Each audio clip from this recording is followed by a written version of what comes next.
जय श्री कृष्णा। पवित्र कार्तिक महीने में तुलसी माता की कहानी। एक बुढ़िया माई थी, रोजाना तुलसी सींचती, वह सेवा पूजा अर्चना धूप दीप आदि करती, वह तुलसी जी के भजन गाती और तुलसी माता से रोजाना कहती थी कि हे तुलसी माता, जो को खेत चना की क्यारी, तुलसा सींचे श्री कृष्ण राधा की प्यारी, श्री कृष्ण के कान दे, वैकुंठा का वास दे, चटका की चाल दे, पटका की मौत दे, चंदन का काट दे, साईं को रास दे, कार्तिक को महीनों दे, 11 को दिन दे। ये बात सुनकर तुलसा माता सूखने लगी। एक दिन भगवान ने पूछा, तुलसा महारानी, आपको कार्तिक के महीने में इतने लाड चाव हो रहे हैं, सभी औरतें आपके सींचती है, पूजन करती है, दीपक जलाती है, भजन गाती है, इतना सारा लाड लडाती है, फिर भी आप इतनी सूख क्यों रही हो? तुलसा माता ने कहा, भगवान, एक बुढ़िया रोजाना सब सींचने आती है और वह बहुत सारा मांगती है, मैं सब कुछ दे सकती हूँ, लेकिन उसके मरने के बाद आपका कंधा कहाँ से दूंगी?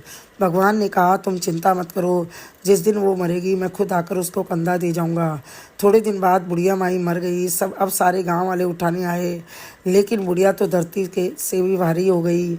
सब कहने लगे, दिखने में तो धर्मात्मा लगती थी, लेकिन वह तो बहुत ही पापनी निकली। सबने अपनी ताकत लगा दी। इतने में भगवान एक बच्चे का रूप धर कर आए और पूछा, इतनी भीड़ क्यों हो रही है? तो सबने कहा कि बुढ़िया मर गई, धरती से भी ज़्यादा भारी हो गई। भगवान ने कहा, मैं जाकर देखता हूँ। सबने कहा कि तुम तो छोटी बालक हो, तुम कैसे उठाओगे? लेकिन भगवान भीड़ में से निकल कर आगे आए और एक सोने का चटिया हाथ में ले रखा था। भगवान ने बुढ़िया के कान में कहा कि बुढ़िया माई ले, मैं तेरे मन की पूरी कर गई।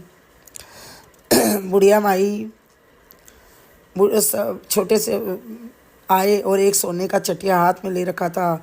भगवान ने बुढ़िया माई के कान में कहा, बुढ़िया माई ले, तेरे मन की पूरी हो गई है, तू मांगती थी जो, वह सब कुछ तो पहले ही मिल गया और मेरा कंधा देने आ गया हूँ।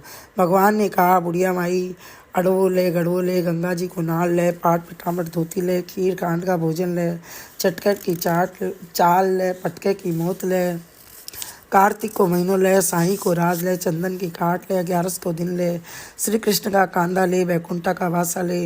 इतनी सुनते ही डोकरी फूल जैसी हो गई। भगवान ने सोने का चटिया लगाया तो मोक्ष हो गई। भगवान छोटे बालक के रूप में डोकरी को कंधा दिया और चंदन की काठी तक ले गए। बुढ़िया को मोक्ष मिल गया। हे तुलसा महारानी, जैसे बुढ़िया को मोक्ष दिया, वैसे सबको देना, कहता न सुनता न, उकारो बढ़ता न, पूरे परिवार की रक्षा करना। बोलिए तुलसी महारानी की जय।